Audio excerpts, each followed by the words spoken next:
Yo, welcome back to the Life Podcast. I'm your boy Triple D. I got a lot on my mind right now, man, that I want to talk about. Let's get right into it.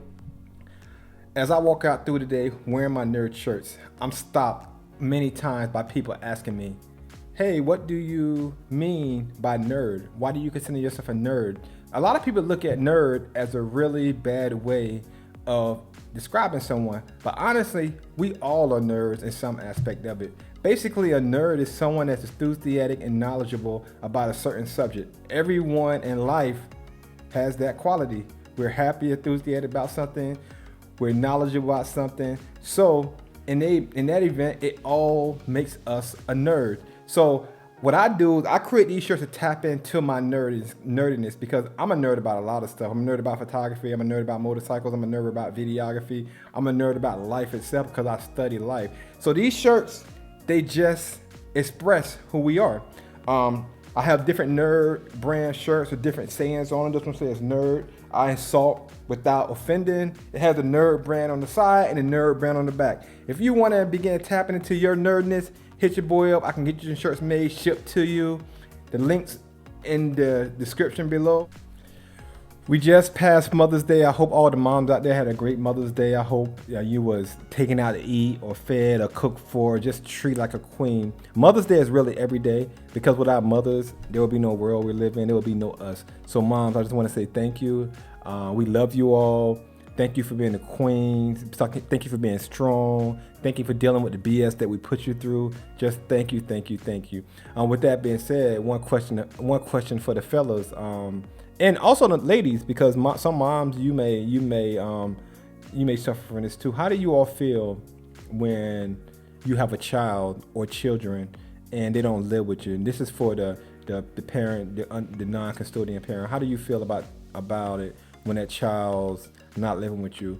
I know me personally, I have multiple kids, and I don't have custody of any of my kids, unfortunately, and I miss them. I miss my kids, and it's very hard when you have to miss, important parts of their life. That first word, that first talk, that first baseball game, that first hit, that first basket, that first swim meet. Those things are hard because I know with me, my kids live, all over the country. They don't live here where I live at, and it makes it really hard. But one of the things that I've learned to do, because I was not always the best dad. And when I say the best dad, I wasn't always the best dad to my kids. I wasn't the best dad, and I wasn't the best father of my kids, because the communication between me and my kids' moms wasn't always there. As I got older and began learning that's important, that's the only way that we can co-parent, it got better. But one way that I did find out, one thing that did help me is just have a better relationship with my kids' parents. And it's not, no sexual relationship or no girlfriend-boyfriend relationship. It don't even have to be a friend relationship. It's just something where you can communicate about the kid, because as a non-custodian parent, there's things that we want to know about our kids. There's things, and believe it or not, regardless of how it looks from your side, we go to bed at night thinking about our kids. Each and every one of them, we think about their health, their safety, and we always wonder how would it be if they live with us. Unfortunately, we don't get the opportunity. We may get it like through the summers or sometime of breaks, but you get the opportunity as the custodian parent to see that child day in and day out. And of course, you're doing also what comes with that, also all the hard work of dealing with the stresses, dealing with the schoolwork, dealing with teaching them the good and the bads. Because typically when they come with us, we try to have fun, enjoy, get them to enjoy life. We try to show them life lessons, but we want them to remember that times, build memories. So we don't get the opportunity 365 days of the year like you do.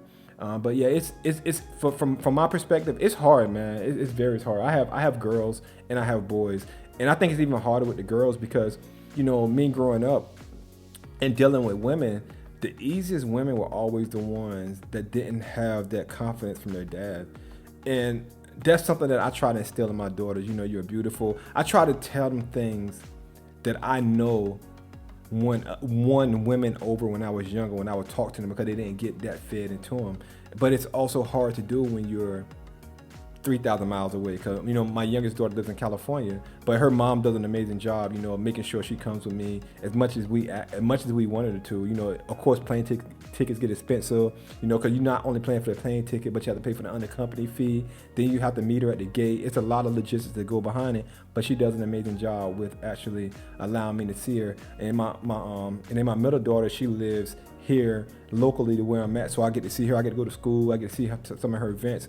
And then my oldest daughter, she's just all over. I'm not going to talk about her. But she has 2 kids, which are my grandkids, which I love dearly. Everyone says I love them more than my regular kids, but they are the ones that they're my heart and joy, because the mistakes I made with my kids, I try to make those mistakes with my grandkids. Plus, I get to spoil them and give them much candy as they want, much cookies, and then send them back home. That's what grandparents do.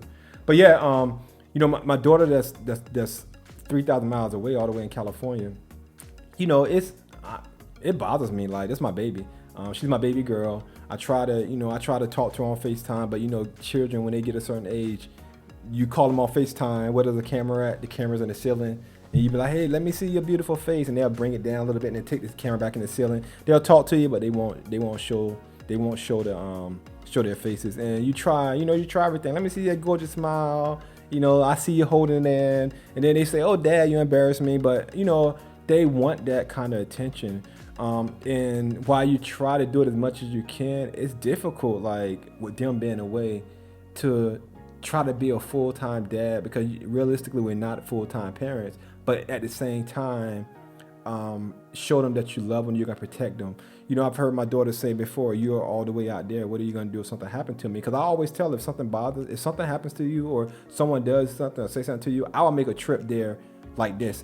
And what I do is I try to pop up on her sometimes to show her that I can pop up. I don't do it often, but sometimes I just pop up on her. Me and her mama coordinate. I surprise her. Her mama bring her where I'm at, and we'll meet up. But I try to pop over and let her know, hey, if something happens, Dad's there, so she won't think that, oh, Dad's all the way over there, he's not gonna pop up, so I can't tell him that, oh, I don't have a protector. I want my daughter to know that I'm her protector, regardless of where I'm at in the country. I'm there to protect her. I may not be able to attend all your events. I may not be able to, be there for everything you want me to be there for, but if something goes down, I'm there.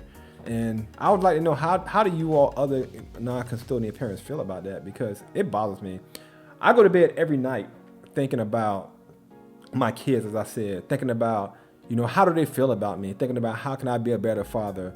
I have grown kids too. Even with them, I think about, I hope I did what it takes for them to, I hope I made the decisions to make them understand why I made the decisions. My older kids, the older ones will always get it the worst, and then as the younger ones come, they get it the best, because you're learning with the older ones, and the younger ones, you're still learning, but you kind of mastered the technique, because there's no books about raising kids. It's just all about, one thing may work for one person, that same thing may not work for the next person, and that's the deal. Like, that's why, if you look at families with multiple kids, there's usually one good one that follows the good route, one that follows the bad route. Eventually they go back to hopefully they go back and, follow that foundation that the parents laid. But, both of them you rarely ever find both kids on the same level throughout their lives, because there's no book to this thing, man. And there's especially no books to being a parent, a non-custodian parent, because you want to influence your children just as much as anyone else, but it's really hard to do when you're away, so far away from them. So let me know how y'all feel about that. Let me see some of the dads, some of the non-custodian dads that stay far away from their kids, some of the non-custodian moms that stay far away from their kids.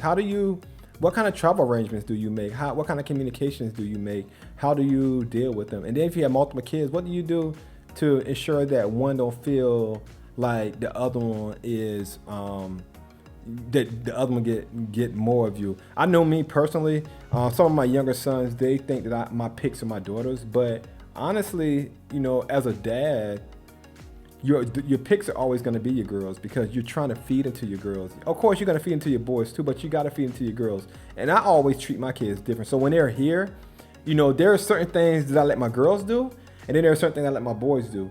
But most of the time, it's the boys saying, oh, you're treating the girls, you're picks of the girls, you're treating the girls differently. But they forget that some of the things I do with them and I don't do with the girls, it's just because I know there's certain aspects of things that I want the girls to understand. There's certain things I want the boys to understand. You know, with the boys, the girls, I don't have to scream and fuss at the girls. You know, I just look at them a certain way and they straighten up. The boys, you gotta scream and fuss at them because you know all of them when they start getting 11 to 12 years old, they start bucking, trying to buck. If you don't treat them right, they're gonna try to buck with you. So you gotta raise your voice a little bit and be a little stern with them. On the other hand, with the boys, I'm just gonna take the boys out to work out with me, to go walking with me, things like that. Unless the girls really want to go, I don't force them to go. So I spend that time with the boys. So I pick and choose what I do with each of the kids. And then most of the time, you know, we go to lunch together, we go to dinner together. You know, we may watch a movie, eat some popcorn, we may joke around and things like that. But you have to balance each kid. And then on top of that, you know, you have I have kids that are from single homes. Their mom only had one child, and I have kids that their mom had multiple kids. The kids that live with their moms alone, those are the hardest ones because they're so used to the world evolving around them. And from my perspective, the world don't just evolve around one of my kids. It evolves around all of them. So if one kid is at home and his mom is showing him all the attention, then he comes here, he's not gonna get all the attention. He's gonna get attention, but he's not gonna get all the attention. He's gonna get the same amount of attention as everybody else. And he may feel like, oh, dad doesn't like me. Oh, dad's, you know, not giving me any attention. It's not that. I have other kids that I have to focus on. You have to focus on all of them. And you can't put your focus all on one. So it's a difficult task, and it's something that it's stressful. Y'all see all these grades right here. There's little kids, especially my oldest daughter. And you know, you just try to do it the best you can with the knowledge that you have from trial and experience, because there's no book. You know, you got to communicate. I communicate with other people, with multiple kids that don't stay with them. I communicate with their moms to make sure that I'm hitting the nail on the head, because sometimes I miss it. Sometimes I'm all the way in left field when I should have been in right field, and I'm not ashamed to say that. I'm not perfect, but I try to be the best dad I can be. I try to communicate the best way I can. Sometimes the mom get on my nerves, and I try to and one thing about me is when the moms get on my nerves, I'm gonna hang up the phone. Like if we're on the phone having a discussion about our child and something comes up that they agree on and I don't agree on, and we get into a heated discussion, before I say something that that's gonna harm that relationship, I just hang the phone up, because it's easier to apologize and hang the phone up than saying something stupid. So I just hang the phone up and put them on block until I'm ready to talk. That's what I do, and then we discuss it. I know that's probably childish. A lot of you probably say it's childish, but they understand why I do that. I don't want to be going around saying stuff. One of the issues that me and my daughter's mom had was, you know, she was in school and it was a Hispanic kid and called her the N-word. And you know me, I know like Hispanic people use the N-word. You know, Puerto Ricans, they use the N-words when they refer to each other the same way as we do. We don't do it as much now as we used to, but they're black. You know, they're from Africa. If you go to Puerto Rico, stuff like that, they're from Africa, so they're considered themselves black. And so when her mom said that, I told her, I was like, hey, you know, how was the context used? Because number one, I know my daughter has a smart mouth because you've taught her all this smartness, and when I'm here and we're playing together and we're playing Uno, she talks much trash. So she has a smart mouth. I hear her talking to her siblings. She got a mouth. So I asked her, how was it used in context? And she's like, oh no, it should never been used. And then she went to the school and wanted to get the boy suspended. I'm like, man, it ain't that serious. Just teach her that she can't have her feelings hurt. She can't allow stuff like that to hurt her feelings. She got to overlook it. So we went back and forth on that. It got into a heated discussion, because me being from here, the South, her being from you know, Cali, we look at life totally different. We've experienced life totally different. You know, we talk totally different. So I want my kids to have thick skin. I'm not gonna run to their rescue every little thing, because then they feel like they can say whatever they want to somebody, and because whatever the person say isn't right, they can now retaliate. Nah, if you say something to somebody, if you joke on somebody, they got every right to joke on you. If you hit somebody, they got every right to hit you back. Yeah, you better fight them, but they're gonna hit you back. As a girl, you shouldn't be hitting boys. If you hit a boy, expect to be hit back. You know, I'm never gonna say a boy should hit a girl, but if my daughter hit a boy, she better expect to be fighting, because most boys these days, they're gonna hit the girls back. I know I teach my boys not to hit girls, but if a girl come off and just start hitting you, you better protect yourself. I don't care who you are. Me, I just I push them aside or something like that. Oh, I don't even put myself in that situation. But things like that are things that I teach my kids. My boys, hey, your sisters may be younger than you, older than you right now, but eventually you're gonna have to look out for them.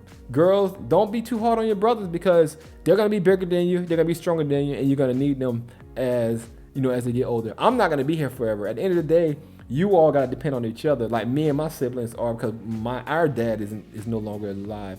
So I try to teach my kids those values of life. My older kids got it. My oldest sons, they're very protective over all of the kids. They even to the point where, they don't want Christmas gifts or anything like that, because they were like, Dad, I just want you to make sure that the younger kids are taken care of. The only thing they tell me is, Dad, do not make any more kids, which I don't plan on, because I'm not gonna be like my dad. My dad has a bunch of us, about 100 of kids, and he have grandkids and kids the same age. Nah, that ain't me. I'm done. I ain't having no more kids. I may adopt some, but right now I ain't having no more kids biological. But these are the things that I deal with. These are the thoughts that I have in my head, and these are some of the stuff that I try to teach my kids. I tell my kids, when you're at my house, my rules are different than your mom's house. Their moms also know, well, some of them know that when they come to my house, you don't tell me how to raise these kids in my house. You don't tell me what the rules are in my house. There are gonna be things they can do here that they can't do at your house. But that's where it's our responsibility to teach our kids that the rules here, when you get here, you abide by my rules. When you go to your mama or your daddy house, you abide by their rules. And neither parent should be trying to tell the other parent what to do inside of their house. There's going to be certain food allergies that you talk about. There's going to be certain things that you talk about. But as far as how do you set the parameters of your house, nah, it ain't none of that. Not in this household. I had one of my kids' mom that tried that, and I showed her, hey, nah, it ain't none of that. Before I do that, I'll take the phone from the child and make it so they're calling you one time a day, which I don't want to do. I try not to do. But if you're trying to tell them to go against something I told them inside of my house, nah, we don't play that. Because when they're with you, I never tell them to go against something. I never tell them to go against something that you told them to do. I got your back 110%, even if I don't agree. Yeah, me and you may have a heated argument, but that child will never know unless you go and tell them, because I'm not going to tell them that we had a heated argument. As my kids get older, I reveal some of the things that happen, as far as how they were conceived, things like that. But when they're younger, no, we don't talk about those things. It's all about whatever your mom says, she's right. Whatever dad says, I'm right. When you're in my house, you follow my rules. When you're in her house, you follow her rules.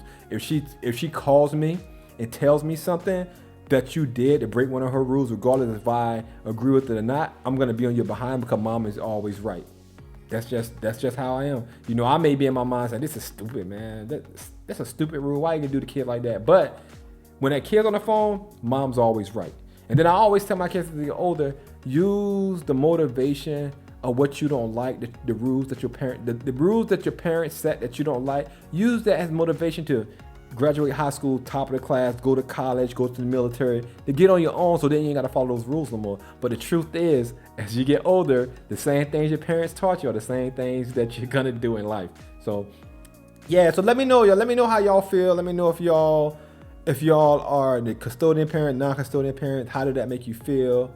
How's the relationship between you and your kids? How's the relationship between you and your kids' moms? I know there's a lot of downing on guys. There's a lot of downing on women. There's a lot of women that try to keep their kids away from the dad so they can claim independence. There's a lot of men that try to keep their kids away from the mom so they can claim independence. There's a lot of dads that don't do anything for their kids, and there's a lot of moms that don't do anything for the kids. There's a lot of things that I also know that communication can fix, and just that pride issue and not willing to go and communicate with the other parent, it leaves a gap which causes space, which causes hatred, which ultimately affect that kid, and that's not right. So hit me up, y'all. Let me know what y'all think, and as I say, we can talk about it a little further.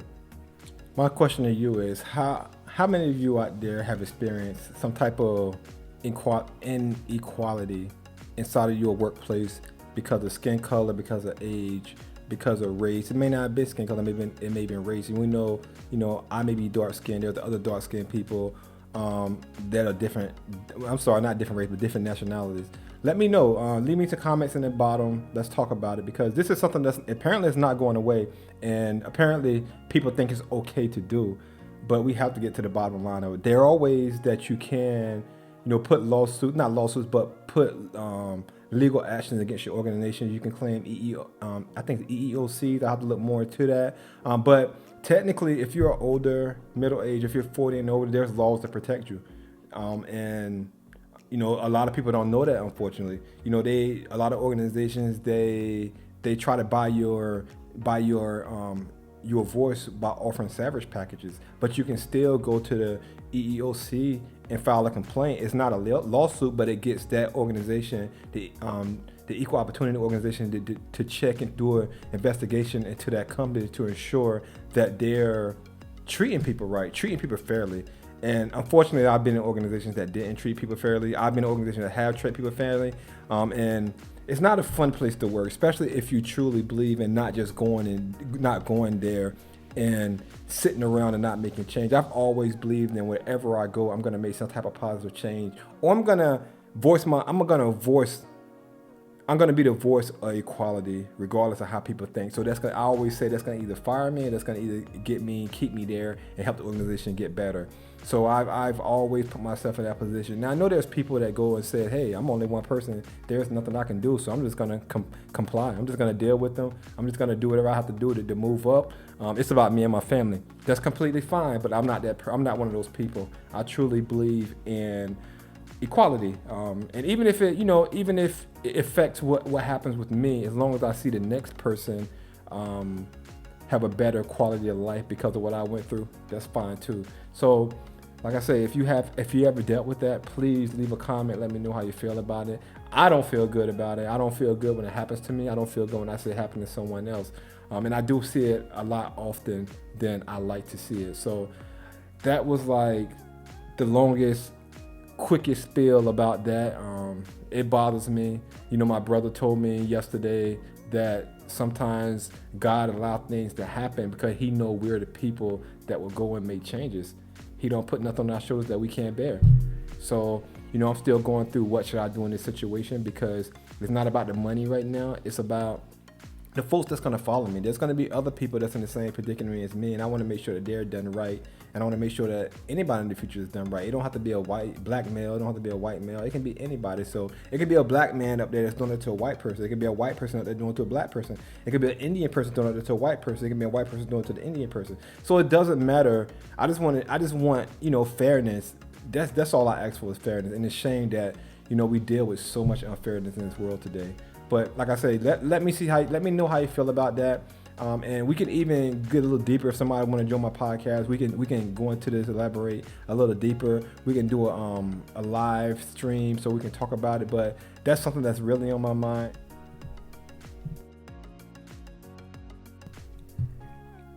With that being said, everyone, that was pretty much the end of my podcast. But before I close out, I do want to address the elephant in the room. And I'm going to take my glasses off so you can see my eyes when I say this.